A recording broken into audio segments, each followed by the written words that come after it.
vamos a ver. Ok. ¿Ven la pantalla, no es cierto? ¿Sí?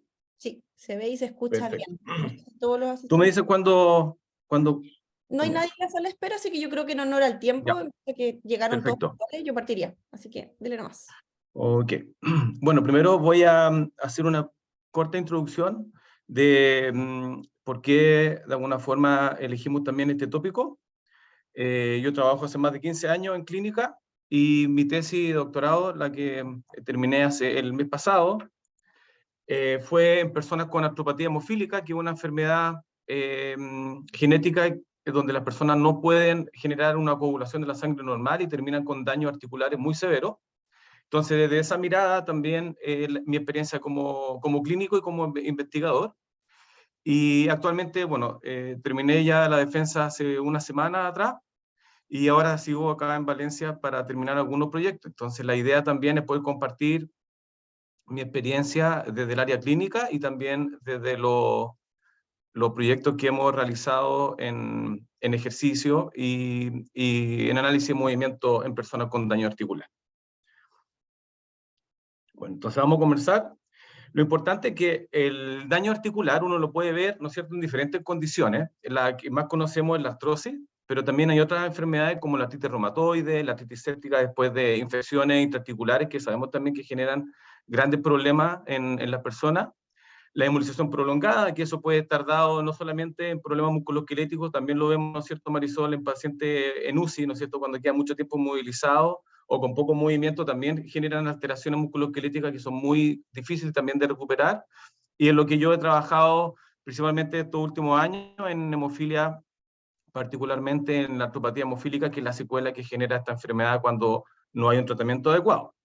En gran parte de estas patologías, ¿no es cierto?, ha habido un cambio importante desde los años 90, por ejemplo, donde las indicaciones principalmente era el reposo y había mucha incertidumbre en relación a cuánto ejercicio se podía realizar en estas condiciones.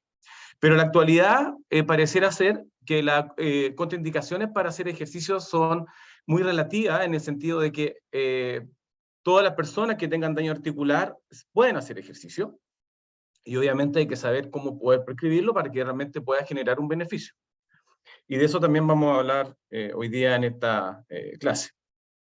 Entonces, el impacto que pueda tener, ¿no es cierto?, el daño articular puede darse en diferentes aspectos. Por ejemplo, desde la función motora podemos ver atrofia muscular, disminución de la fuerza, el rango de movimiento, alteraciones somatosensoriales, que muchas veces esas alteraciones van asociadas también a afectaciones de la coordinación neuromuscular. Nosotros hemos visto en personas con artropatía hemofílica, y eso también se ha visto en personas con artrosis, en etapas más avanzadas, que se generan alteraciones de las sinergias musculares durante la marcha. Eso puede repercutir también en mayor gasto energético, menor capacidad de poder adaptarse a diferentes requerimientos del día a día, y eso también conlleva, ¿no es cierto?, a disminución de la velocidad de la marcha y deterioro de la capacidad aeróbica. Hay otro aspecto también que es importante, que muchas de estas afectaciones crónicas, musculoesqueléticas, también se altera el procesamiento del dolor, y eso también, ¿no es cierto?, es algo que está bastante estudiado en artrosis, por lo menos, en hemofilia y en otras patologías como la artritis reumatoide. Se sabe, ¿no es cierto?, que también pueden tener alterada la percepción del dolor, pero también falta más investigación para poder estudiar esta variable. Todo eso en relación a otros aspectos que pueden afectarse, como es o pueden estar asociados, como es la obesidad, la depresión y alteraciones del sueño, ha demostrado también repercutir en las personas con daño articular, afectando la participación. Las alteraciones del sueño pareciera ser, ¿no es cierto?, que algo como nuevo, pero ya viene estudiándose hace mucho tiempo, como las personas, por ejemplo, que tienen, por ejemplo, fibromialgia o también artrosis, cuando duermen menos de 5 horas, tienen más posibilidades de tener dolor crónico. Entonces se alteran las modulaciones que nosotros tenemos naturalmente para ir disminuyendo el dolor en el día a día cuando dormimos menos de 5 horas, y eso también ha demostrado incrementar los niveles de cortisol en el cuerpo. Y eso obviamente va a afectar también la calidad de vida en las personas con daño articular. En términos de la obesidad, que es un aspecto bien relevante y que uno lo ve también en las personas con artrosis, que es muy común, ¿no es cierto?, ver que se asocia, ¿no es cierto?, la obesidad con la artrosis y la falta de actividad física. Eso va a estar asociado también al alineamiento articular. Sabemos, por ejemplo, con la artrosis, que la rodilla en varo y el torque en varo es un factor predisponente para la sobrecarga articular, principalmente en el compartimento medial de la rodilla. Y actualmente hay revisiones sistemáticas y metaanálisis que han demostrado que la debilidad muscular del cuádriceps, extensor de rodilla, está asociado también a una mayor posibilidad de progresión de la patología o deterioro articular. Entonces, la obesidad va a generar una carga anormal y se sabe, por ejemplo, que las personas obesas van a tener un mayor riesgo de desarrollo de la artropatía o de la artrosis, y eso va a afectar, ¿no es cierto?, la homeostasis del cartílago articular y la posibilidad de poder ir disminuyendo este estrés articular en el día a día.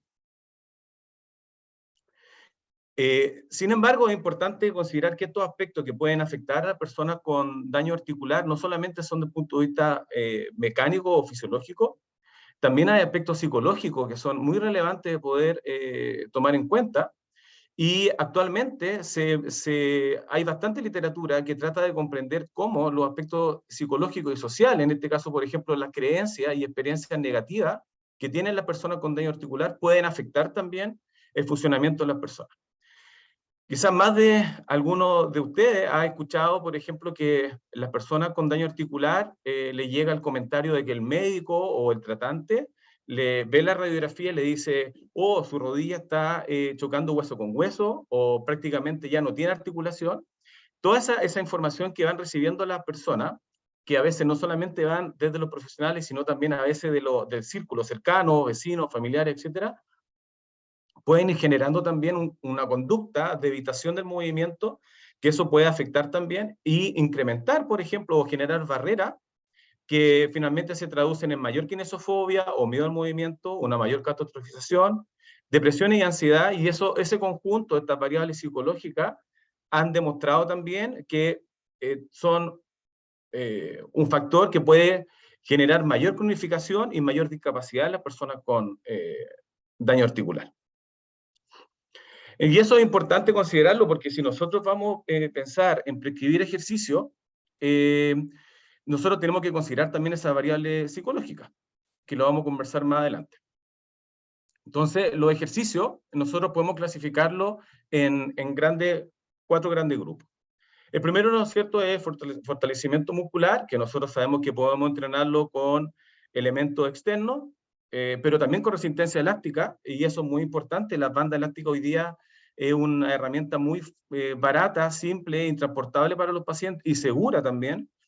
Ustedes tuvieron un módulo de entrenamiento con banda elástica, y eso es muy relevante y ha demostrado tener el mismo efecto en términos de actividad muscular y ganancia de fuerza que entrenamiento convencionales de pesa. Entonces es una herramienta muy útil para poder considerar en la práctica clínica. Luego tenemos los ejercicios aeróbicos de flexibilidad y entrenamiento de habilidades neuromotoras. Dentro de eso, tabla de equilibrio, caminar sobre espuma, trabajar en condiciones de trabajo duales, por ejemplo, durante la marcha, etc. Todas esas condiciones van a ayudar, ¿no es cierto?, a mejorar diferentes aspectos motores y también de flexibilidad y fuerza en las personas con daño articular. Sin embargo, en las revisiones sistemáticas, en las últimas revisiones sistemáticas, se habla también de la relevancia de algunos ejercicios que quizá en Occidente nosotros no estamos muy acostumbrados a prescribir, que son los ejercicios que le llaman de mente-cuerpo, como el tai chi y el yoga. Se llama finalmente de mente-cuerpo porque son tipos de ejercicios, ¿no es cierto?, que invitan a la persona que practican este tipo de ejercicio de conectarse más con las sensaciones del cuerpo, y ha demostrado tener bastantes efectos positivos. Dentro de los efectos fisiológicos y clínicos que nosotros podemos esperar de los ejercicios está el efecto protector en el cartílago, y eso también es importante porque nosotros podemos pensar que el ejercicio incluso puede generar más daño en el cartílago, y si está bien prescrito ha demostrado tener un efecto protector. Mejorar el trofismo muscular, la fuerza, la coordinación neuromuscular, que eso es algo que lo vamos a conversar al final, que tampoco es tan fácil poder demostrar científicamente que los ejercicios logran mejorar la coordinación neuromuscular, y eso se necesita aspectos mucho más integrales para abordarlo, que si quieren podemos discutirlo al final de la presentación. Mejorar la velocidad de marcha. Hoy día se sabe que la velocidad de marcha es un indicador importantísimo de la funcionalidad y deterioro de las personas. Cuando la persona camina, por ejemplo, menos de 0,8 metros por segundo, es un indicador importante de dependencia y riesgo de caída. Disminución del dolor, aumento de la funcionalidad, capacidad física, disminución del peso y disminución también de síntomas depresivos. Nosotros sabemos, ¿no es cierto?, que el ejercicio también ayuda bastante en los aspectos psicológicos de las personas con dolor crónico.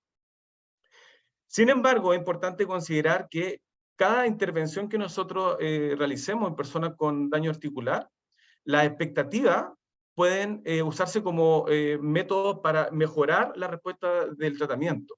Entonces, ahí es donde nosotros tenemos que tener mucho ojo también con las instrucciones que nosotros les damos a las personas y podemos ocuparlo también como una cosa positiva. Si nosotros, por ejemplo, hay estudios que han demostrado que si nosotros prescribimos el mismo ejercicio a dos grupos, pero a un grupo le damos la instrucción de que lo haga con cuidado porque puede generar daño, y a otro grupo de personas le decimos que el ejercicio le va a generar muchos beneficios y que realmente es lo que necesita, el segundo grupo va a tener mejor efecto clínico que el primero. Entonces eso es importante que lo tomemos en cuenta en el momento que nosotros prescribamos y hagamos la educación de las personas. Un aspecto que es muy crítico, nosotros sabemos que el running y cada vez más personas quieren correr, quieren hacer actividad física, pero siempre están la duda y la creencia de que el running puede generar un efecto contraproducente para las personas que tienen ya daño articular. Sin embargo, se ha demostrado que podría generar incluso en las personas un efecto protector cuando el running es menos de 15 años. O sea, hay un aspecto de volumen del running que es importante considerar, y que el running parece no acelerar la artrosis. Entonces, sin embargo, la carga de entrenamiento ideal no, no se conocen bien, o sea, en términos de cuánto es la intensidad, el volumen o la frecuencia. Sí, lo que sí se sabe que es mucho mejor generar una actividad física que quedarse de manera sedentaria esperando, ¿no es cierto?, que el dolor disminuya y que la persona no logre involucrarse en este tipo de actividades. Entonces, en términos de lo que es carga del running, se habla que la dosis baja que podría tener un efecto protector sería menos de 250 minutos por semana o menos de 40 kilómetros por semana. Eso es una dosis que más o menos se maneja en la literatura, y eso es algo, obviamente, que uno tiene que ir estudiando caso a caso y en base a las posibilidades que tenga la persona también, darle esas instrucciones. Y eso obviamente tiene que ser de manera progresiva y nosotros tenemos que hacer una evaluación completa de las personas con daño articular para ver si realmente puede generar un beneficio. Y también elegir otro tipo de actividad aeróbica, no necesariamente puede ser el running, pueden ser otro tipo de actividades. En términos de la capacidad de poder combinar diferentes tipos de ejercicio, las revisiones sistemáticas han demostrado, por ejemplo, que el ejercicio aeróbico o yoga tai chi pueden ser los mejores ejercicios para disminuir el dolor y la función. Y los ejercicios de fortalecimiento y flexibilidad y ejercicios neuromotrices pueden generar diferentes tipos de resultados en términos de disminución del dolor, mejorar la función, performance y mejorar la calidad de vida. Sin embargo, esta revisión sistemática, que se publicó en 2019, propone también que cuando se mezclan muchos tipos de actividades, por ejemplo, si mezclamos yoga, tai chi, con fortalecimiento, flexibilidad, pareciera ser que es menos efectivo. Lamentablemente no es difícil poder explicar este resultado, pero de alguna forma los autores de esta revisión sistemática proponen que cuando se prescribe ejercicio se pueda decidir en una línea y no combinar diferentes cosas. Otro aspecto que es muy interesante poder conversar y discutir es el aspecto de la intensidad durante el ejercicio. La literatura plantea que entrenar alta o baja intensidad en términos de esfuerzo, frecuencia cardíaca, repeticiones y porcentaje de las repeticiones máximas no ha demostrado tener grandes diferencias en protocolos de ejercicio. Eso se ha visto tanto en revisiones sistemáticas como también en estudios recientes, un estudio que se publicó ahora este año, donde 12 semanas de entrenamiento en 177 participantes en artrosis, que compararon carga alta, 70-80% de una repetición máxima versus 40-50%, demostraron efectos similares en lo que es fuerza, dolor y funcionalidad.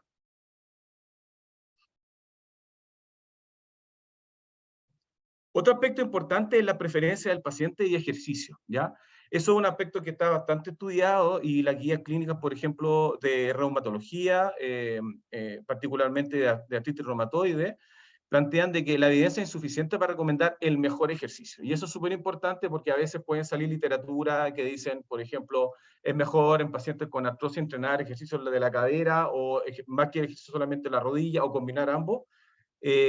Claro, pueden salir algunos estudios particulares, pero cuando toman toda esta evidencia y tratan de demostrar si realmente hay una tendencia en base a las revisiones sistemáticas y metaanálisis de cuál es el mejor ejercicio, no hay una tendencia clara.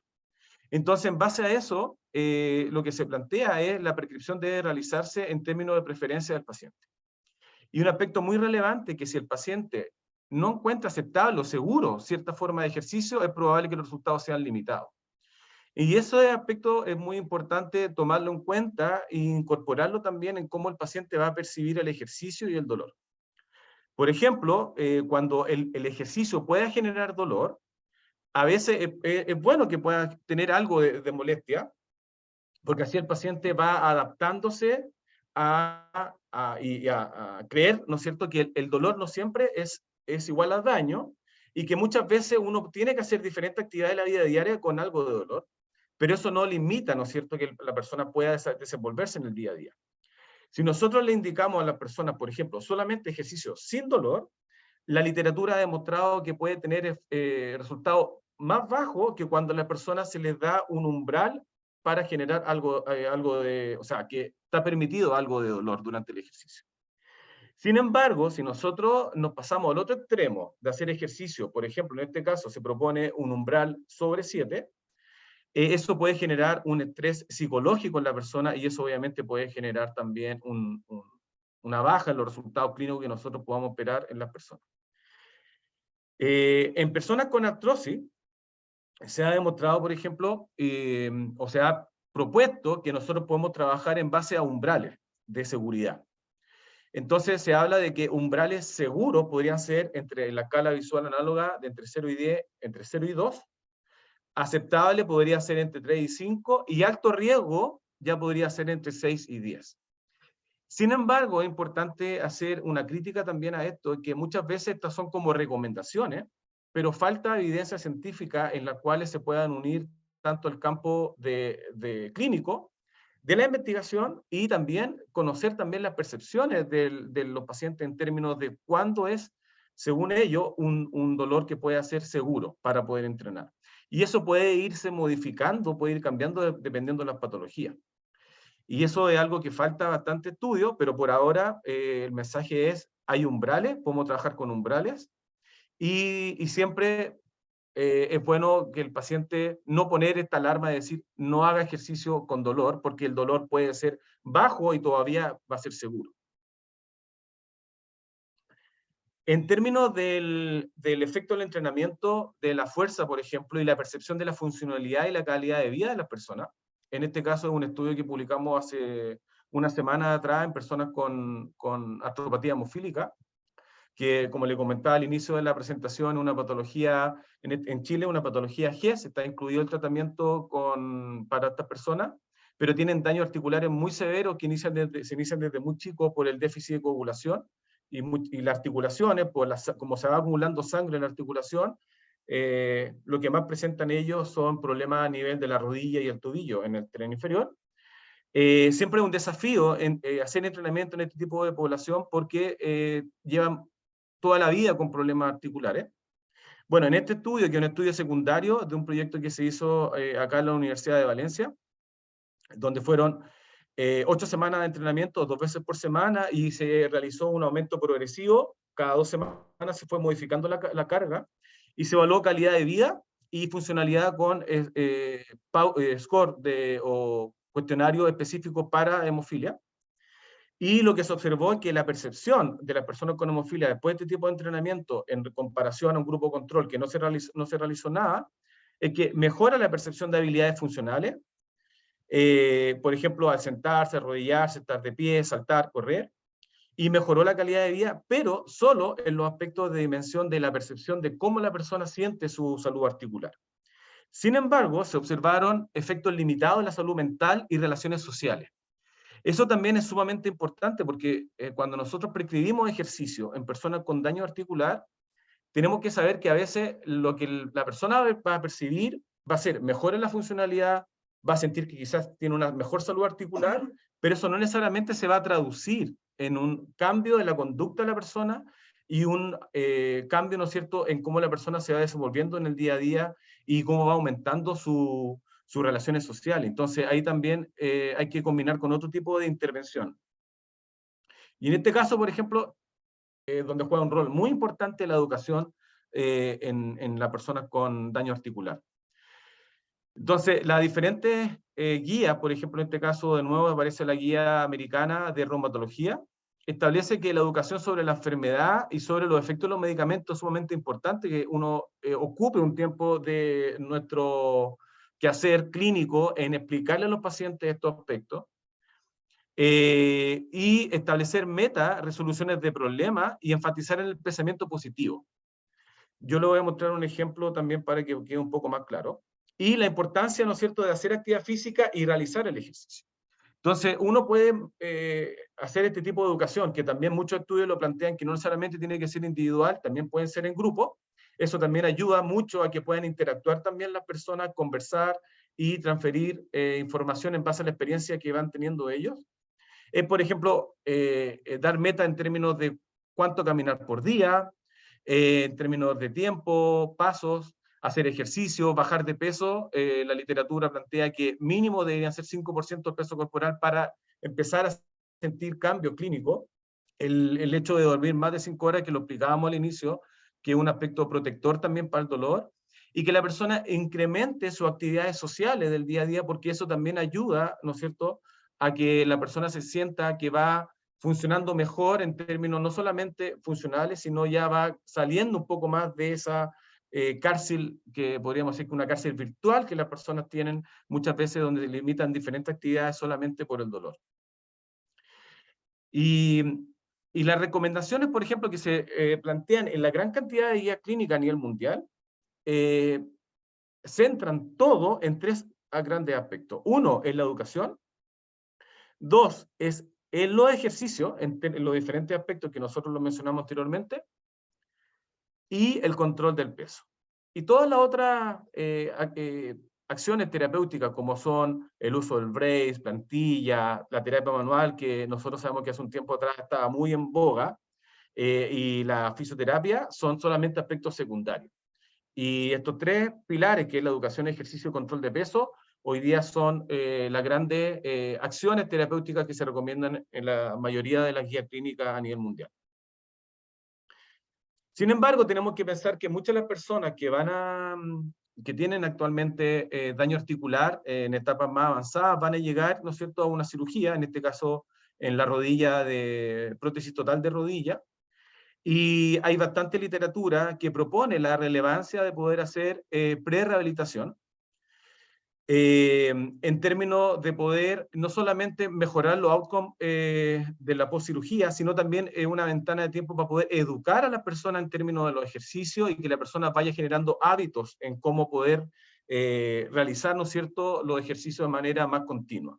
Entonces, lo que plantea finalmente estos diferentes estudios es que cuando nosotros generamos una pre-rehabilitación, incluso podemos mejorar ciertos aspectos ante la cirugía, y los deterioros que se van a generar en el momento de la cirugía o los meses posteriores a la cirugía en términos de fuerza, función y dolor, van a ser también mejor tolerados y vamos a tener una mejor recuperación en el tiempo. Sin embargo, falta más literatura que pueda comparar los efectos a largo plazo. Estamos hablando a largo plazo, los efectos, por ejemplo, al año o 2 años después de este tipo de intervenciones de pre-rehabilitación. Sin embargo, eso es importante no considerarlo solamente en los aspectos clínicos. Faltan también más evidencias en los aspectos económicos que puede generarse, por ejemplo, generar este tipo de intervenciones en los hospitales para disminuir los días cama, por ejemplo, el uso de medicamentos, ¿ya? Y las complicaciones postquirúrgicas que puedan existir. Y eso es un aspecto también muy relevante que nos falta mucho, ¿no es cierto?, en la rehabilitación, ver los efectos costo-beneficio de las intervenciones. Y bueno, al inicio cuando le hablaba de los aspectos de control neuromuscular que se ven afectados a las personas con daño articular, en este caso más severo, este es un estudio que publicamos Espérame. a final del año pasado, donde demostramos, por ejemplo, que la persona con contractura en flexión, que es una condición, ¿no es cierto?, que vemos en la etapa más avanzada de daño articular, en este caso en personas con hemofilia, pueden ver acá en la figura de acá abajo que las personas con alteración neuromuscular activan todos los grupos musculares simultáneamente. Aquí en amarillo es donde se genera la mayor pic de actividad y finalmente las personas con esta condición de contractura en flexión activan simultáneamente los músculos alrededor de la rodilla, el tobillo y la cadera al mismo tiempo, y eso habla, ¿no es cierto?, de una coactivación global al mismo tiempo que finalmente eso normalmente lo vemos nosotros, que postquirúrgico, en la etapa postquirúrgica, es muy difícil recuperar un patrón normal de movimiento. Entonces, esta contractura en flexión también está asociado a mayor dolor, rigidez articular y disminución de la función. También está asociado a mayor gasto energético y también está asociado a peor resultado postquirúrgico. Entonces, posiblemente este tipo de población que tienen daño articular con contractura en flexión van a necesitar más tiempo previo a la cirugía y postcirugía. Y otro aspecto que para ir ya finalizando esta presentación es cómo poder evaluar en el día a día, en la clínica, las diferentes intervenciones que nosotros podamos realizar con test clínicos simples y a través también de cuestionarios. Las diferencias mínimas clínicamente importantes que se establecen para los test funcionales, que quizás muchos de ustedes ya lo conocen, por ejemplo, el Cytostat de 30 segundos, son 2 a 3 repeticiones, el Time Up and Go de 0,8 a 1,4 segundos, el test de marcha 6 minutos, que desde mi punto de vista lo ocupo bastante en la clínica, se habla de un rango entre 20 a 50 metros para realmente determinar que hay un cambio clínicamente importante para el paciente. Y en términos del dolor, cuando ocupamos la escala de 0 a 10 centímetros, tiene que haber una disminución de 1,75 centímetros, o si ocupamos la escala numérica de 0 a 10, una disminución de 2 puntos. El cuestionario WOMAC propone que tiene que haber una mejora mayor o igual a 12%, y si ocupamos, por ejemplo, la versión corta de calidad de vida del SF36, tiene que haber un incremento de al menos 10 puntos. Y para ir finalizando esta presentación, un aspecto que actualmente estamos trabajando con Rodrigo Núñez y con investigadores de acá de España y de Dinamarca, es cómo se están reportando las variables de entrenamiento de fuerza. Y en este caso nos centramos en hemofilia. Hicimos una revisión que actualmente está bajo revisión en una revista y esperamos que se pueda publicar pronto, en el cual encontramos 18 estudios que fueron incluidos, que eran estudios randomizados, en los cuales evaluamos cómo se están prescribiendo las variables. En este caso son 18 variables que incluimos, que son las variables que no solamente son las clásicas que uno puede tomar en términos de repeticiones, número de veces por semana, etcétera, sino también variables que están asociadas a la misma patología que es la hemofilia, en el términos de dar o no un adecuado tratamiento. Y lo importante en este estudio son dos cosas. Una, que hay bastantes variables que no se reportan en los estudios, entonces no sabemos cómo los investigadores realmente proponen, por ejemplo, el término del entrenamiento del dolor. En este gráfico ustedes pueden ver en negro las variables que no se reportaron adecuadamente, y la que está más bajo, por ejemplo, era el dolor. Entonces, muchas veces los protocolos dicen, se realizó un entrenamiento de fuerza, pero no explican cómo se trabajó en términos del dolor. Se trabajó en base a un umbral, se trabajó en base a tolerancia.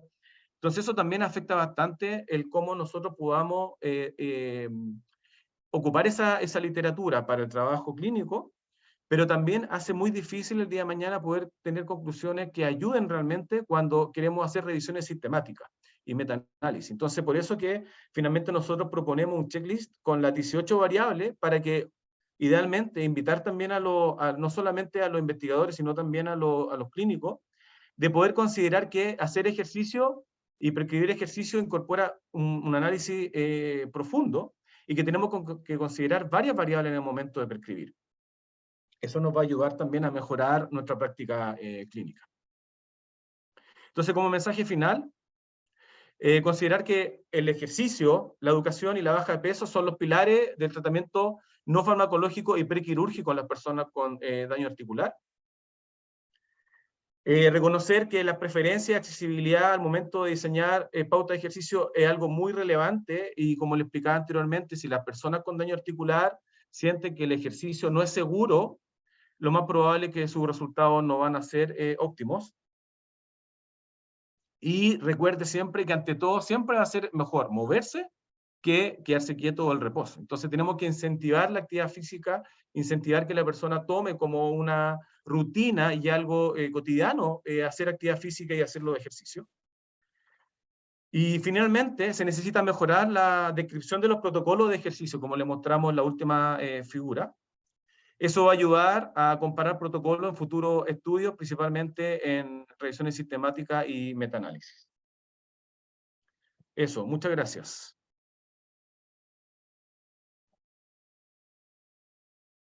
Muchas gracias, Carlos, por tu excelente presentación. Siempre es un honor escucharte, todo lo nuevo que traes. Los invito, ha llegado muchísima gente, tenemos una convocatoria excepcional, 113 personas te estaban escuchando, Carlos. Para quienes no llegaron al principio, quería volver a presentar a Carlos, que tenemos un tremendo profesor, es doctor en fisioterapia de la Universidad de España, y también, no sé cómo se pronuncia, Carlos, Universidad de Vitrie, Ámsterdam. No, la Universidad de Brugge, Ámsterdam. Brugge. También es profesor asistente del Departamento de Kinesiología de la Universidad de Chile y coordina la sección de investigación e innovación de kinesiología del Hospital San José. Y recientemente nos expuso respecto al el ejercicio en pacientes con artropatía. Les recuerdo que vayan dejando sus preguntas. Vamos a hacer un bloque al final, luego de la siguiente presentación que va a exponer el profesor Rodrigo Núñez. Rodrigo, también lo voy a volver a presentar para quienes no alcanzaron a estar al inicio, es investigador predoctoral del Departamento de Fisioterapia de la Universidad de Valencia, también es docente de la Escuela de Kinesiología de la Universidad de Chile y es máster en investigación clínica de la Universidad Autónoma de Barcelona. Nos acompaña, al igual que Carlos, del otro lado del Atlántico. Muchas gracias, Rodrigo, por estar aquí, y te quería pedir si pudieras compartir tu pantalla. Gracias, Marisol. Voy a compartir ahora la presentación.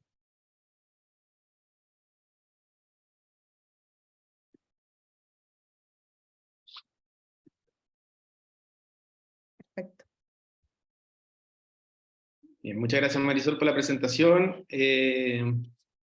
Recordar también para los que se incorporaron más tarde que esta es una actividad que pertenece al Diploma de Fisiología Clínica del Ejercicio, que hemos querido abrir algunas sesiones a la comunidad para que también conozcan lo que estamos realizando nosotros aquí en la Universidad de Chile. Vamos a presentar específicamente acerca del tema que nos convoca hoy, que es el ejercicio y el dolor posquirúrgico. El dolor posquirúrgico o dolor crónico posquirúrgico persistente, también se puede encontrar en la literatura, es un problema que se ha convertido en una prioridad para la salud pública en los últimos años, debido a que la incidencia ha ido aumentando. Como ustedes pueden ver ahí, a los 12 meses se estima una incidencia de casi el 12% de dolor moderado y de un 2.2% de dolor severo, cuando utilizamos la escala numérica de 0 a 10 para clasificar la intensidad del dolor, ¿ya? Y esto también ha estado asociado, obviamente, a aumentos en el coste global, que se estima que puede estar cerca de los 670 billones de dólares al año, particularmente por el aumento de consumo de analgésicos, de opioides, y también por la discapacidad laboral y la pérdida de producción, ¿ya? Incluso este año, en la 11ª versión de la Clasificación Internacional de Enfermedades, se incorporó la definición del dolor crónico posquirúrgico, y aquí ustedes pueden ver que se define como un dolor que se desarrolla o aumenta en intensidad después de una intervención quirúrgica y que persiste más allá del proceso de curación, estableciendo como cronicidad un dolor que va más allá de 3 meses después del acontecimiento inicial, o la cirugía en este caso. La Asociación Internacional de Estudio del Dolor también proporcionó una categorización de acuerdo a las distintas condiciones más prevalentes que pueden estar asociados al dolor crónico posquirúrgico. Entre ellas tenemos la amputación, la cirugía de columna vertebral, toracotomía, cirugía mamaria, herniotomía, histerectomía y artroplastía. Ya como estamos hoy centrados en los aspectos musculoesqueléticos, vamos a hablar principalmente del dolor crónico quirúrgico asociado, por ejemplo, a la prótesis total de cadera o prótesis total de rodilla. Acá podemos ver en este gráfico cómo se comporta la historia natural del dolor posterior a una prótesis total de rodilla. Como pueden ver, desde el basal, en un dolor promedio sobre los 50 en la escala visual análoga, que va de 0 a 100 milímetros, este va disminuyendo obviamente con los días del postoperatorio hasta llegar a los 3 y 6 meses, estar por debajo de los 40, que se ha definido en la literatura también como un umbral de dolor significativo. Es decir, sobre 40 puntos en la escala visual se considera como un dolor significativo. ¿Ya? ¿Qué es lo que pasa con los pacientes que desarrollan este dolor crónico postquirúrgico? Es que al transcurrir los 3 meses de la cirugía persisten con un dolor significativo, con un dolor por sobre los 40 en la escala visual análoga, y se ha descrito que este porcentaje de pacientes puede variar entre el 8 al 34% de los casos. Y en particular está asociado a un impacto psicológico, con un aumento de los síntomas de ansiedad, síntomas de depresión, también una mayor discapacidad, una peor calidad de vida, y como les comentaba anteriormente, una dependencia y adicción también a los opioides.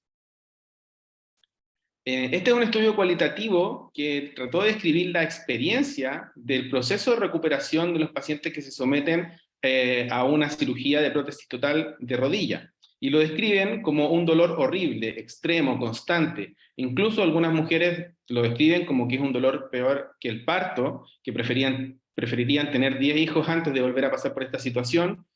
Como les comentaba yo, provoca sentimientos de ansiedad, de depresión, un dolor terrible para el cual los pacientes suelen no estar preparados, ¿ya?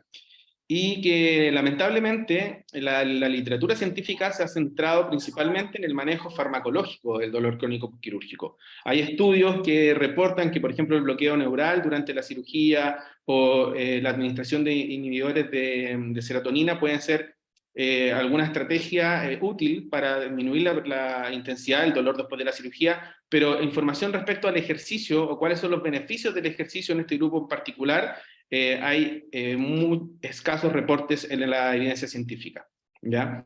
Nosotros nos encontramos frente a esta situación cuando hace unos años atrás estaba trabajando en el Hospital Clínico de la Florida, que los pacientes con prótesis total de rodilla, un porcentaje importante fracasaba el tratamiento conservador, que básicamente era la administración de analgésicos postoperatorio y de un par de sesiones de kinesiología, ¿ya? Que el hospital brindaba cerca de 6 a 7 sesiones postquirúrgicas. Identificamos entonces un grupo que, como les mencionaba yo, después de 3 meses de la operación, mantenían un dolor significativo por sobre los 40 puntos de la escala visual análoga, y propusimos realizar un protocolo, que vi por ahí que en el chat estaban preguntando acerca de la punción seca, un protocolo que combinaba punción seca, ya para el manejo de, por ejemplo, puntos gatillos miofaciales activos que puedan estar presentes en la extremidad operada, y lo combinamos con un protocolo de ejercicio que era multicomponente, que como pueden ver ustedes acá, incorporaba ejercicios de estiramiento, de estabilización, ejercicios de fuerza, ¿ya? Y logramos a través de este protocolo observar una disminución importante y clínicamente relevante en el dolor, ya al terminar el tratamiento.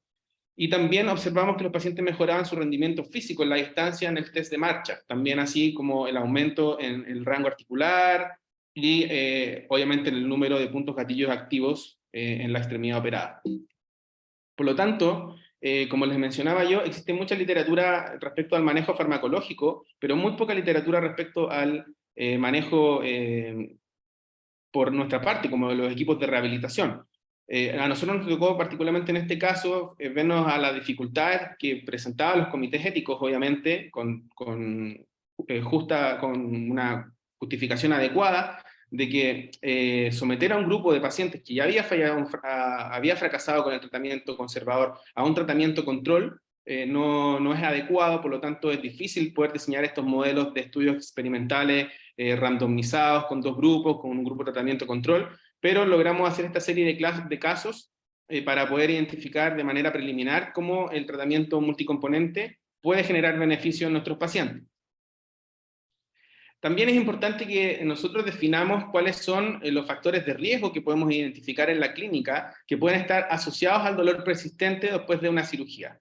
Y aquí, junto con el profesor Carlos Cruz y también con el profesor Rodrigo Torres, que es el director del Diploma de Fisiología Clínica del Ejercicio, realizamos esta revisión sistemática con metaanálisis para identificar cuáles eran los factores de riesgo, particularmente factores cognitivos, o de estrategias de afrontamiento negativas relacionadas al dolor, y también factores de salud mental que se relacionaban a los resultados postoperatorios de los pacientes que se sometían a una cirugía de liberación del túnel carpiano. Realizamos una búsqueda exhaustiva en diferentes bases de datos y encontramos 15 estudios con un total de 2.599 participantes, y dentro de los resultados identificamos que los síntomas de depresión mostraron una asociación moderada con la severidad de los síntomas y también con la función, en este caso la función para desarrollar distintas actividades con la mano, actividades de manipulación, de carga de objetos, y también con el dolor después de la cirugía. Además, la ansiedad, el pensamiento catastrófico y la autoeficacia también demostraron ser indicadores importantes de malos resultados postquirúrgicos. Si comparamos estos resultados que están centrados en pacientes con síndrome de túnel carpiano con otras poblaciones postquirúrgicas, podemos destacar este estudio de Lewis, que identificó que la catastrofización, la salud mental y el dolor preoperatorio son predictores independientes más potentes del dolor persistente después de una prótesis total de rodilla.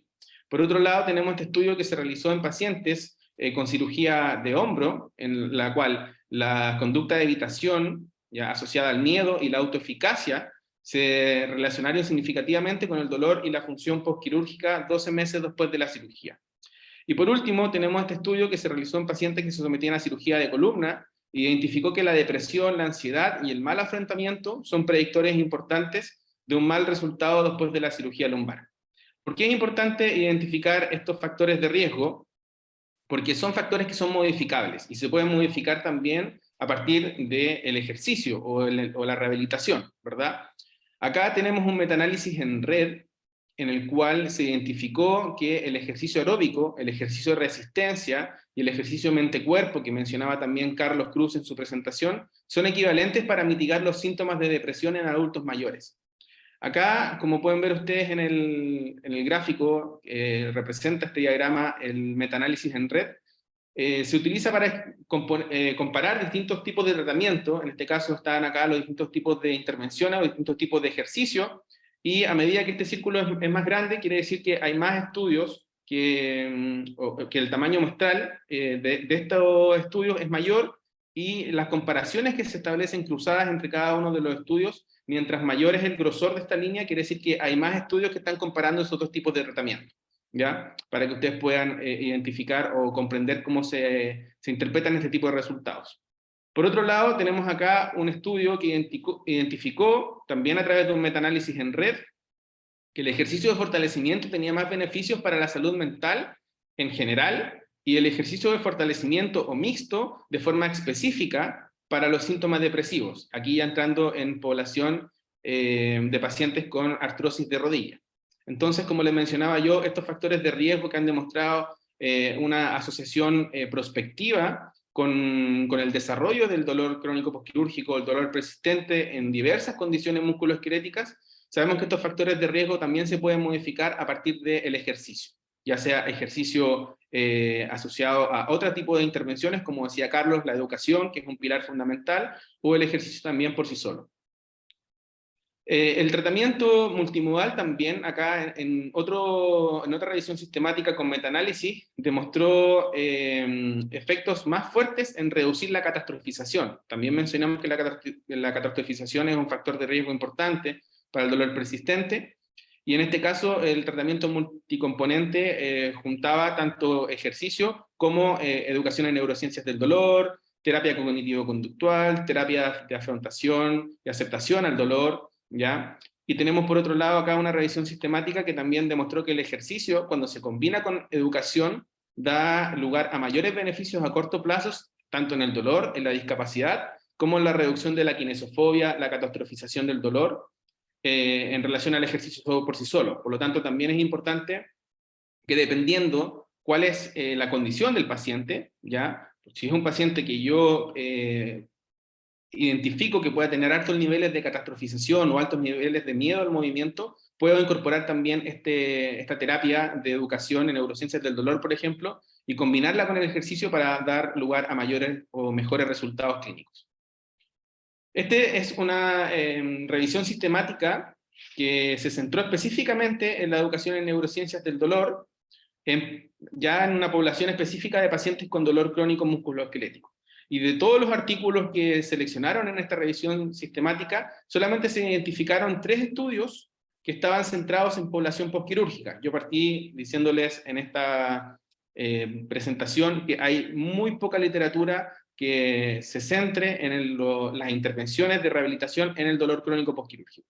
Por lo tanto, aquí, que es una revisión sistemática que se publicó hace un año atrás, solamente hubieron 3 estudios que se centraron en pacientes con dolor crónico postquirúrgico, o perdón, en poblaciones postquirúrgicas. Acá tenemos el estudio de Lowe, del 2014, que se realizó en pacientes con cirugía lumbar, y la intervención constaba de 30 minutos de educación preoperatoria, ¿ya? Combinada con material informativo, con un folleto antes y después de la cirugía, más ejercicio terapéutico postquirúrgico. Y encontró que hubo una reducción de 45% en el gasto de atención sanitaria al año de la cirugía en comparación con el grupo control. Luego tenemos este estudio de Yuch, que también estamos colaborando con él acá en la Universidad de Valencia, en algunos proyectos, en el cual identificó que 4 sesiones de educación en neurociencias preoperatorias, combinada también con material informativo y movilizaciones autoaplicadas del paciente, generaba también efectos superiores en pacientes con prótesis total de rodilla con respecto a la kinesofobia y a la catastrofización del dolor. Por último, tenemos este estudio que publicamos junto al equipo de docentes de la Escuela de Kinesiología, en el cual también está Carlos involucrado, en el cual realizamos una sesión de educación en neurociencias del dolor, también preoperatoria, antes de la cirugía a pacientes con síndrome de túnel carpiano, y se incorporaba también ejercicio terapéutico para que los pacientes lo realizaran en sus casas, ¿ya? Y aquí sí identificamos que una sesión preoperatoria no proporcionaba beneficios adicionales a realizar una educación tradicional, que era el grupo control, en el cual se hacía una educación en el que solamente se explicaban algunos conceptos respecto al síndrome del túnel carpiano, qué es lo que es, cuál es la definición, cuáles son los factores de riesgo, es decir, una educación con un contenido un poco más biomédico, ¿ya? Sin embargo, ambos grupos mejoraron en el tiempo, pero no hubo una diferencia entre ellos. Para poder explicar un poco estos resultados, es importante entender cómo funciona este modelo de evitación por miedo. El modelo de evitación por miedo nos dice que cuando hay una injuria, que en este caso podría ser la misma cirugía, que sabemos que genera liberación de citoquinas proinflamatorias, como la interleuquina 6 o el factor de necrosis tumoral, y esto genera una experiencia de dolor, ¿verdad? El paciente tiene una experiencia de dolor y dependiendo del contexto puede tomar 2 caminos. O no siente miedo, confronta esta situación y se logra recuperar, o en relación a la distinta información que pueda llegar desde el entorno, por ejemplo, la información nociva que puede provenir incluso de los mismos terapeutas o los mismos médicos, puede generar conductas de catastrofización del dolor, miedo y conductas de evitación, ya que terminan causando un desuso de la extremidad y mayor síntomas de depresión, discapacidad, ¿ya? Sin embargo, este modelo no incorpora aspectos macrosociales que también son importantes y que se han estudiado en su efecto sobre el dolor crónico postquirúrgico. Por ejemplo, en este estudio identificamos que los determinantes sociales de la salud también juegan un rol importante en el desarrollo del dolor crónico postquirúrgico. Y para este estudio tomamos una muestra de pacientes que se habían sometido a prótesis total de rodilla en el Hospital Clínico de la Florida, y observamos que aquellos pacientes que tenían un nivel educacional menor, es decir, que no habían completado la educación secundaria, presentaron una mayor prevalencia, una mayor proporción de dolor significativo, es decir, una puntuación superior a 4 centímetros de la escala visual análoga o 40 milímetros, que es lo que le había dicho yo en el principio de esta presentación, a los 3 meses de la cirugía. Y esta variable de exposición, que es un bajo nivel educacional, mostró una asociación de 3.28 veces más en comparación a los que tenían alto nivel educacional para el desarrollo del dolor crónico postquirúrgico. Entonces, aquellos pacientes que tienen un nivel educacional menor tienen una probabilidad hasta 3.2 veces más de desarrollar dolor crónico postquirúrgico. También, en este estudio, realizado ahora con pacientes que estaban en espera de cirugía para operarse de una liberación del síndrome del túnel carpiano, identificamos también que el bajo nivel educacional generaba diferencias importantes en el hand grip, en la fuerza manual, ¿ya? Esta diferencia era de 5.7 kilogramos, o sea, una diferencia clínicamente relevante, no solamente estadísticamente significativa, y también una diferencia importante al comparar ambos grupos, bajo y alto nivel educacional, en la Pain Catastrophizing Scale, que es la escala por la cual nosotros valoramos la catastrofización del dolor. Y esta diferencia también fue de 10 puntos, también se considera una diferencia clínicamente relevante. Por sobre los 6.5 puntos se considera una diferencia clínicamente relevante. Por lo tanto, los pacientes con bajo nivel educacional también pueden tener creencias negativas asociadas al dolor que conllevan estas creencias negativas, por ejemplo, según la explicación de este modelo de evitación por miedo, a un desuso de la extremidad que pueda causar también un déficit en la fuerza manual. Ahora, añadimos a este modelo algo muy importante que ya Carlos venía adelantando, que es qué podemos hacer nosotros como terapeutas, es identificar estas variables en la clínica, ¿ya? Existen cuestionarios validados para poder cuantificar el miedo al movimiento, las conductas de evitación, la catastrofización, y si encuentro que son pacientes que tienen elevada carga psicosocial o elevadas creencias negativas relacionadas al dolor, yo puedo proponer estrategias como la educación, ¿ya? Ahora, yo les mencioné que nosotros diseñamos este estudio y que a diferencia de los otros estudios de Hughes y de Lowe, no encontramos diferencias significativas. Nosotros creemos que esto puede ser y que puede estar bastante influenciado por la realidad del país en el que estamos. En Chile, nosotros sabemos, como está acá en la imagen, que es un país muy extenso, ¿ya? Y que si lo sobreponemos en el continente europeo, vemos que incluso supera el extremo de Suecia y del sur de Italia y de Grecia. Por lo tanto, muchas veces este tipo de intervenciones que se diseñan acá en Europa, si uno las intenta replicar en Chile, no puede encontrar los mismos resultados. Y hay experiencias también de otros colegas de la universidad que han tenido resultados similares, ya con que quizás los pacientes requieren más que una educación tan sofisticada que se centre, por ejemplo, en los aspectos neurofisiológicos del dolor. Puede ser no necesario si es que necesito partir educando al paciente acerca de cosas en el fondo un poco más básicas. Por ejemplo, ¿qué es el síndrome del túnel carpiano? Que muchos pacientes en el Hospital de la Florida no lo sabían, llevaban muchos años en lista de espera, es decir, esperando la cirugía. Información como esta, o como decía Carlos, cuál es el umbral seguro, por ejemplo, para realizar ejercicio, son cosas que desconocen, ¿ya? Y quizás partir por una educación en el fondo un poco más sencilla puede ser también importante de ir adaptando de forma específica a la población a la cual nosotros nos enfrentamos en el día a día. Ahora ya para ir cerrando, respecto a qué intervenciones podemos realizar nosotros en pacientes que presentan, por ejemplo, una elevada kinesofobia, propusimos acá en este estudio, que también está liderado por el profesor Carlos Cruz, que me tocó a mí implementar en el Hospital Clínico de la Florida. Realizamos este estudio para identificar ya si la doble tarea, que en este caso era una tarea matemática que se le incorporaba a los pacientes, en pruebas de resistencia muscular. Tenemos acá la prueba de plancha y por otro lado la prueba de Sorensen, ya que se aplicó en pacientes que estaban postoperados de cirugía lumbar. En este caso la mayoría de los pacientes era por una microdisectomía de hernia núcleo pulposo, y estos pacientes al mes de la cirugía acudían a rehabilitación y les realizamos estas pruebas, la plancha y el test de Sorensen, para evaluar la resistencia muscular en términos de cuánto tiempo, en segundos, toleran esta posición, ¿ya? y los evaluamos en dos condiciones, con y sin tarea dual. O sea, a algunos pacientes, de acuerdo a la aleatorización, en primera instancia se le realizaba el test con o sin tarea dual, y luego se esperaba unos minutos y se volvía a realizar el test con la otra modalidad. Es decir, si en un principio no era con tarea dual, luego se realizaba con tarea dual. Y la tarea dual, como les contaba, era una resta matemática, ya que partíamos de 300, restando de 7 en 7 hacia atrás. ¿Y qué fue lo que encontramos? Que acá pueden ver ustedes en el gráfico.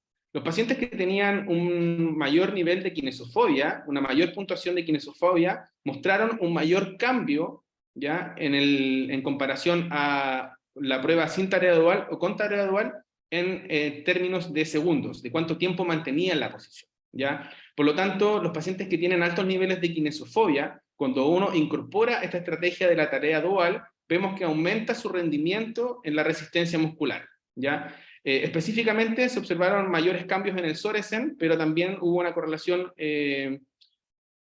una correlación significativa en este caso en el Soresen, ¿ya? Pero si tomamos a todos los pacientes sin categorizarlos, de acuerdo a si tenían kinesofobia a altos niveles o bajos niveles, la tarea dual siempre mostró tener un efecto positivo, ¿ya? Pero este era mayor aún en los pacientes que tenían altos niveles de kinesofobia, específicamente en el Soresen. Por lo tanto, cuando añadimos este tipo de tareas, como la tarea dual, que genera una distracción, ¿ya? Que el paciente tiene que estar pensando en una tarea matemática y no centrándose, por ejemplo, en su dolor o en si es que va a poder efectivamente realizar esta tarea debido al miedo que pueda tener. Vemos que es una estrategia importante para poder incorporar en los pacientes y así mejorar también la resistencia muscular, en este caso como estrategia de evaluación, pero que también se podría incorporar como una estrategia de tratamiento.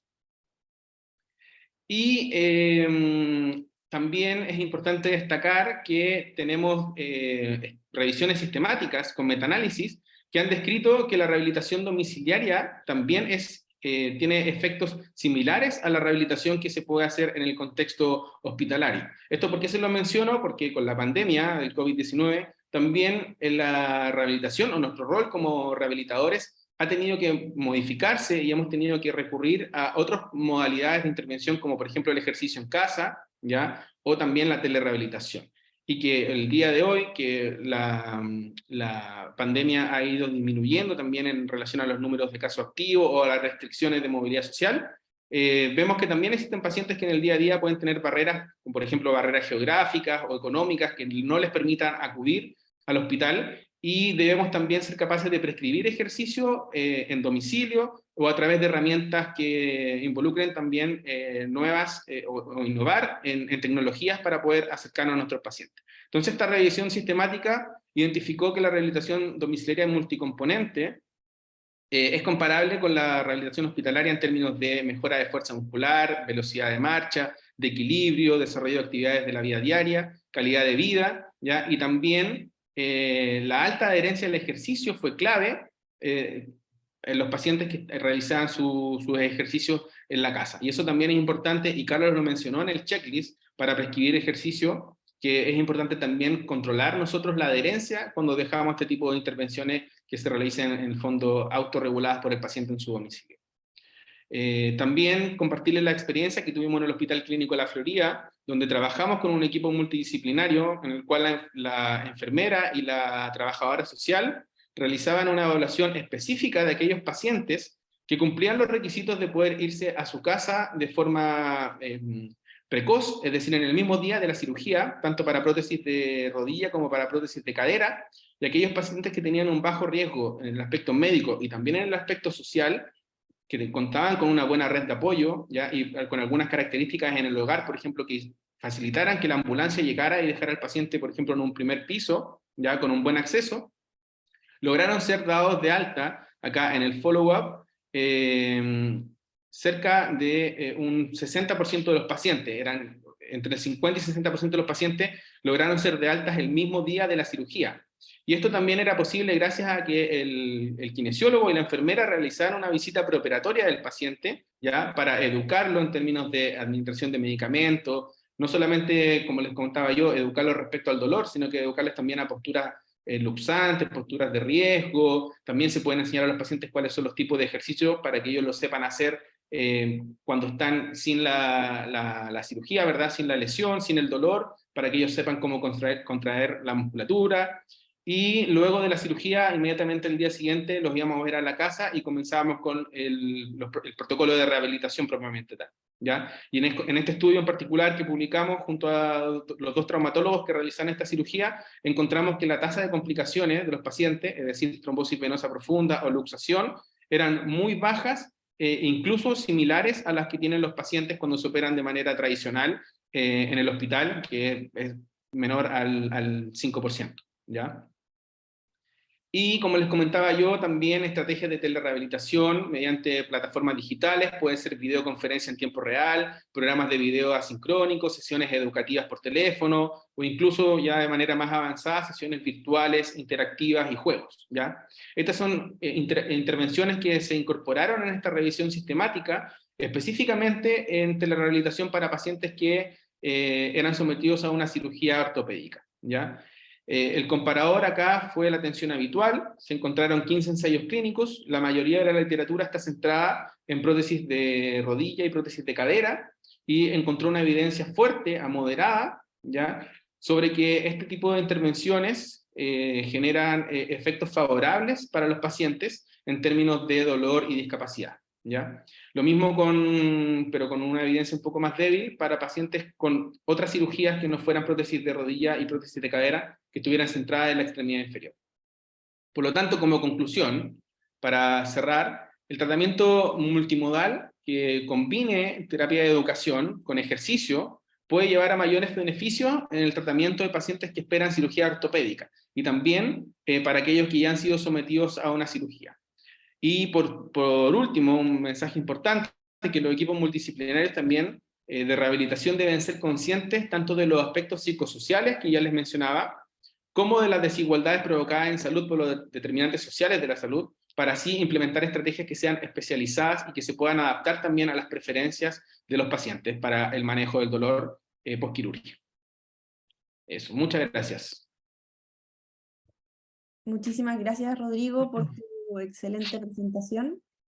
Para los que estaban preguntando, el seminario está quedando grabado y va a estar disponible en las redes sociales, o sea, en YouTube y Vimeo, y pueden ver los links a través de las redes sociales. Bueno, ahora vamos a dejar espacio para las preguntas. Hay algunas cuantas preguntas que han ido dejando en el chat. Una que es para los dos, que fue hecha por Darío Richards, respecto a la educación del dolor. Y ahí también se la dejo a Rodrigo, respecto a que tú también hablaste harto respecto cómo manejar la educación. Si es que existe algún protocolo para realizar la educación en estos pacientes. Y respecto al protocolo, me imagino que se refiere a la forma de realizarla, en forma sistemática, en cada sesión, mediante folletos. No sé si pudieran agregar algo al respecto. Carlos y Rodrigo. Rodrigo Sí. es el experto en educación, así que Rodrigo puede hablar más en profundidad. No sé si experto, pero sí me ha tocado considerarla uno de los pilares más importantes de las intervenciones que he podido diseñar para pacientes que presentan dolor persistente, ¿ya? Y para responder la pregunta, la verdad es que existen diversas modalidades. Yo les puedo compartir ahora un checklist que salió también, que sigue las recomendaciones de TIDIR para que uno pueda describir bien cómo va a ser este tipo de intervención. Porque existen en la literatura distintos formatos, pueden ser educación cara a cara, puede ser virtual, puede ser a través de videos grabados con anterioridad, pueden ser sesiones grupales, sesiones individuales, hay algunas sesiones que duran 30 minutos, otras que duran 1 hora, ¿ya?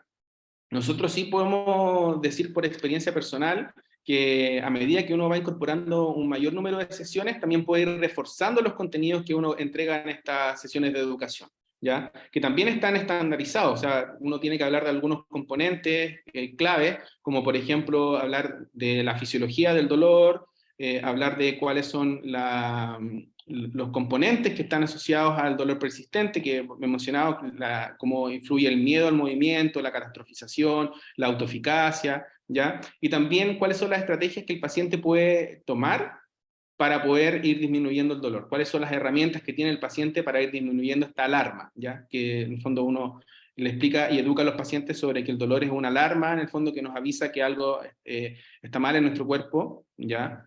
Pero en el fondo uno tiene que cambiar la concepción de que el daño es igual al dolor, ¿ya? Y parte por eso también las sesiones de educación.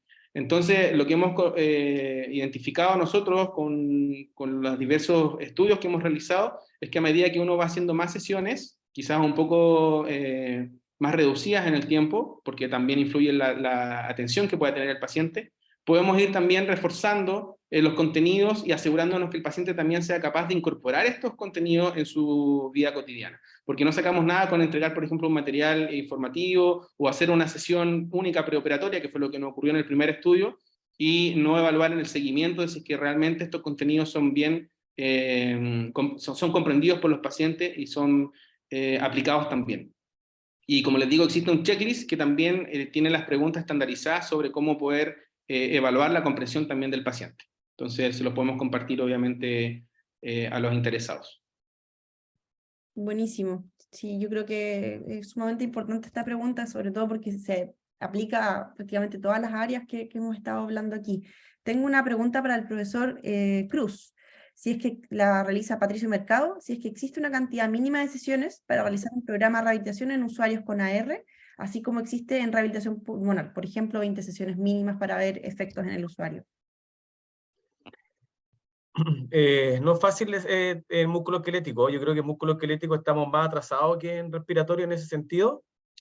Falta bastante literatura para poder establecer cuánto es el tiempo, pero en patologías crónicas, por ejemplo, como artritis reumatoide, por ejemplo, yo no creo que exista como un número limitado, ¿no es cierto? Los pacientes necesitan continuamente mantenerse en cierta actividad. Entonces, yo creo que los modelos deberían ser combinar una fuerte dosis de educación con ejercicio para que luego el paciente tenga la herramienta para poder mantenerse en el tiempo con cierto ejercicio de manera cotidiana. Y luego ir siguiendo una vez al mes o 2 veces al mes o el tiempo que se pueda para ir monitorizando si la persona realmente adquirió esos conceptos que hablaba Rodrigo de educación y realmente si comprende o no la importancia de hacer ejercicio y si lo está realizando. Yo creo que esa es la forma más adecuada de poder intervenir en este tipo de personas con dolor crónico. Perfecto, muchas gracias, Carlos. La siguiente pregunta es para Rodrigo. ¿Qué escalas o cuestionarios han sido validados en Chile para evaluar la catastrofización o otras actitudes frente al dolor? Si es que Vale, sí. Sí, estas escalas están validadas al español. La Pain Catastrophizing Scale, también hay una lista de estrategias de afrontamientos negativos que también están validadas al español, pero en Chile no se ha hecho una transcripción para también ver cómo influyen también los aspectos culturales de la población chilena, porque eso también es importante de considerarlo, ¿ya? Y nosotros para todas las investigaciones que hemos realizado en la universidad hemos utilizado las escalas que están validadas al español, pero no existe una validación, como te digo yo, a la población en particular de Chile. Clarísimo. También para ti, Rodrigo, respecto a la metodología de trabajo utilizado con estos usuarios en el Hospital Clínico de la Florida, Sebastián Santibáñez pregunta, referente a los usuarios que tengan una dependencia leve o moderada, ¿cada cuánto sería necesario realizar la intervención o rehabilitación para obtener mejoras en estos usuarios? Se refiere al estudio que realizamos rehabilitación domiciliaria en prótesis de cadera y rodilla. Me parece que sí, porque sí, dice. No sé si podría prender su micrófono y preguntar de forma más específica, porque no sé si se refiere a eso, me imagino yo. Escribe por interno del chat que sí es respecto a ese estudio. Ya, perfecto. Sí, en este caso, bueno, los pacientes que tienen más dependencia, obviamente que van a necesitar un rol o van a tener una mayor prioridad para poder intervenir en estos casos, ¿ya? A nosotros, como les comenté yo, en este estudio en particular, se seleccionaron a los pacientes para poder ser operados y dados de alta el mismo día de la cirugía, y para ello tenían que cumplir ciertos requisitos muy específicos, o sea, criterios de inclusión muy específicos para que el paciente pueda ser dado de alta el mismo día para la casa, ¿ya? Nosotros no incluimos una validación de, por ejemplo, Bartel, para poder evaluar en el fondo la dependencia que pueda tener el paciente, y en base a eso definir si es que el paciente era apto o no para someterse a este tipo de programa, ¿ya? Pero sí le dimos más importancia, por ejemplo, a la red de apoyo. O sea, si tenemos un paciente que puede tener una dependencia, como dice el moderado severa, pero tiene una buena red de apoyo, alguien que puede estar en el domicilio para recibir al terapeuta, para también recibir y comprender también la prescripción de ejercicio, porque mucho trabajo también lo va a tener que hacer el paciente por su propia cuenta. Entonces, si tiene una buena red de apoyo que le permite colaborar también con la prescripción de ejercicio, y que le permita ser más constante también al paciente, deberíamos también apoyarnos en esa red de apoyo para poder no tener que agotar las pocas sesiones que muchas veces uno tiene en salud pública. Muchas veces las sesiones, los números de sesiones están limitados o definidas por el médico. Entonces, en ese caso, yo podría incluso utilizar el mismo número de sesiones para un paciente que tiene menor dependencia, pero apoyarme más en la red de apoyo que tenga el paciente para darle una mayor continuidad de tratamiento, ¿ya? Súper genial. Espero que Sebastián pueda darnos que respondió su pregunta. Una última pregunta, nos queda espacio todavía, es para Carlos, respecto a la correlación que pueda existir entre la progresión de la artrosis versus la fuerza y activación del cuádriceps. ¿Cómo afectaría el patrón posterior en esta condición? Y la realiza Javier. Es muy buena pregunta. No sé si Javier estuvo al inicio de mi presentación donde mostré, hay un artículo reciente que se publicó en la British Journal of Sport Medicine, una revisión sistemática, un metaanálisis, donde muestra una asociación importante en estudios de cohorte en el tiempo donde las personas que tienen menos fuerza tienen más probabilidades, fuerza de cuádriceps, tienen más probabilidad de desarrollo de artrosis en el futuro. ¿Ya? Entonces, para entender de alguna forma los mecanismos fisiopatológicos de eso en parte lo que yo estudié en el doctorado, que es cómo se coordinan los músculos cuando hay daño articular. Hay alteraciones de las sinergias musculares, principalmente en la fase de recepción. Está la sinergia de recepción y la sinergia de propulsión, ¿ya? La sinergia de recepción está principalmente dada por los músculos extensores de cadera y extensores de rodilla, pero en personas con ya avance importante de daño articular se genera una fusión de la sinergia de propulsión con la de recepción y eso genera una coactivación importante en la rodilla. Eso finalmente rigidiza la articulación. Es una estrategia que se hace nuevamente para poder limitar el rango de movimiento y poder entregar más estabilidad, pero a compensas de comprimir más la articulación. Eso en parte por la debilidad del cuádriceps, ¿ya? Pero también hay estudios que solamente han estudiado los timings de activación de los músculos y se ha demostrado, por ejemplo, que entre mayor tiempo permanezcan en activación los músculos flexores de rodilla, para compensar, ¿no es cierto?, la falta de activación del cuádriceps. En estudios de cohorte de seguimiento de un año ha demostrado que tiene asociaciones con la disminución del volumen del cartílago, evaluado con resonancia magnética. Entonces hay una asociación, ¿no es cierto?, que podría explicarse desde ese punto de vista. Pero también cuando hay contractura en flexión, que también era una pregunta que está arriba en relación a cómo poder mejorar, eso también se sabe que la contractura en flexión o la pérdida de extensión es un factor predisponente también para mayor deterioro en el tiempo de la rodilla, de la artrosis de rodilla, y eso particularmente se da también por un déficit de la posibilidad de extender completamente la rodilla, déficit del cuádriceps y mayor torque finalmente o compresión a nivel articular. Y esa sería mi respuesta. Súper, muchas gracias, Carlos. Bueno, quedaban un par de preguntas que lamentablemente no vamos a poder dar respuesta, pero los invito a Matías y a Valentina, me parece, a poder escribir el correo a los profesores respectivos para que puedan realizar las consultas. Asimismo, también queda, ahí está, carloscruz@uchile.cl y r-núñez@uchile.cl. Para si es que existen alguna consulta que quede pendiente de contestar, puedan dirigirse directamente a los profesores. Y bueno, muchas gracias por la excelente convocatoria que tuvimos hoy día. Estos son una serie de seminarios del Diploma de Fisiología Clínica del Ejercicio que son abiertos a la comunidad y agradecemos a todos por haber participado, la convocatoria, las preguntas, etc. Y les invitamos a seguir las redes sociales, porque si bien se acaba el 2022 y esta sería la última actividad, se vienen novedades para el 2023 y la idea es que puedan participar de las actividades que vienen en el futuro, y para esa información va a estar disponible en las redes. Así que muchas gracias a todos, sobre todo a Rodrigo y a Carlos por sus excelentes presentaciones. Muchas gracias por la invitación. Muchas gracias. Chao, Muy chao. bien. Hasta luego.